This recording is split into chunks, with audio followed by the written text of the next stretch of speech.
If I ran the zoo.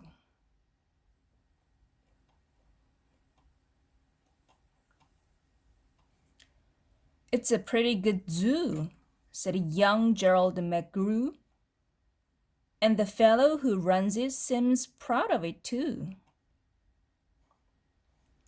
But if I ran the zoo, said young Gerald McGrew, I'd make a few changes.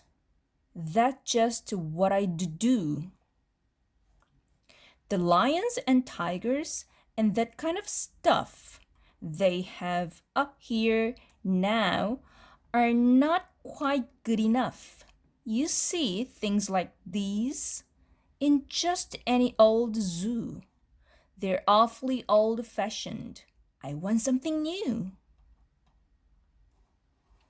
So I'd open each cage. I'd unlock every pen, let the animals go, and start over again.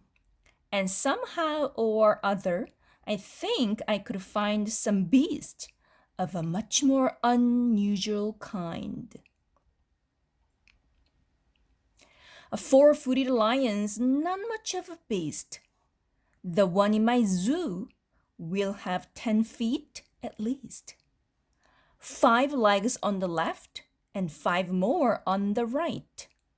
Then people will stare and they will say, "What a sight!" The zookeeper, new keeper Gerald's quite keen. That's the darnest lion I ever have seen.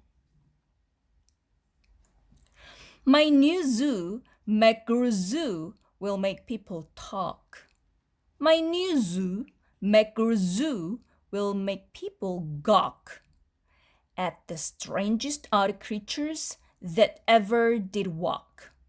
I will get, for my zoo, a new sort of a hen who roosts in another hen's top knot, and then another one roosts in the top knot of his, and another in his, and another in his, and so forth, and upward and onward, gee-whiz, or gee-whiz. But that's just the start. I will do better than that. They will see me next day in my zookeeper's hat, coming into my zoo with an elephant cat. They will be so surprised they will all swallow their gum.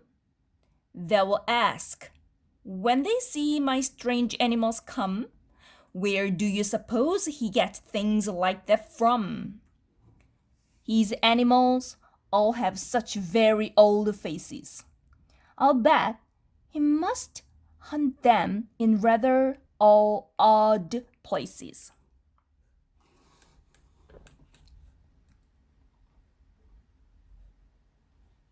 And that's what I will do, said young Gerald McGrew.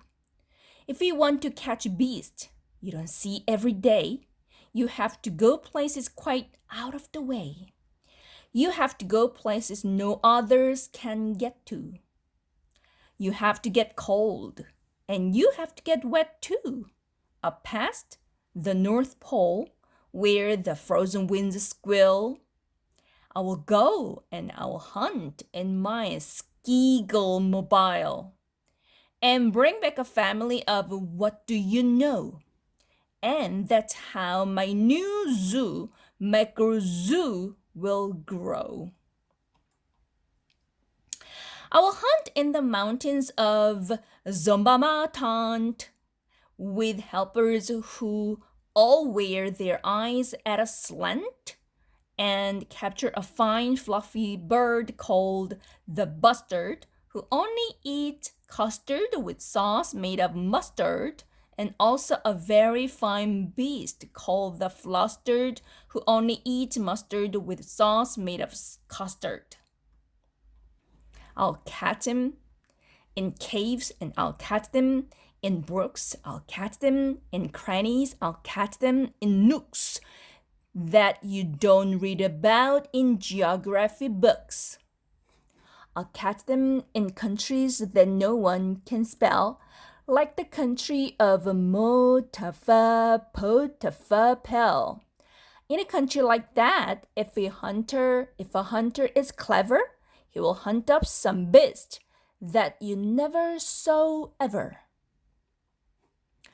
I load a 5 boat with a family of goat whose feet are like cows but wear squirrel skin coat, and sit down like dogs but have voices like goats, excepting they can't sing the very high note.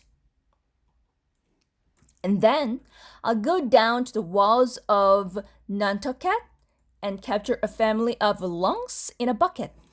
Then people will say, now I like that boy heaps. His new zoo, micro zoo, is growing by lips. He captures them wild and he captures them meek. He captures them slim and he captures them sleek. What do you suppose he will capture next week? I'll capture one tiny. I'll capture one cute. I'll capture a deer that no hunter would shoot. A deer that's so nice he could sleep in your bed if it weren't for those horns that he has on his head. To be continued.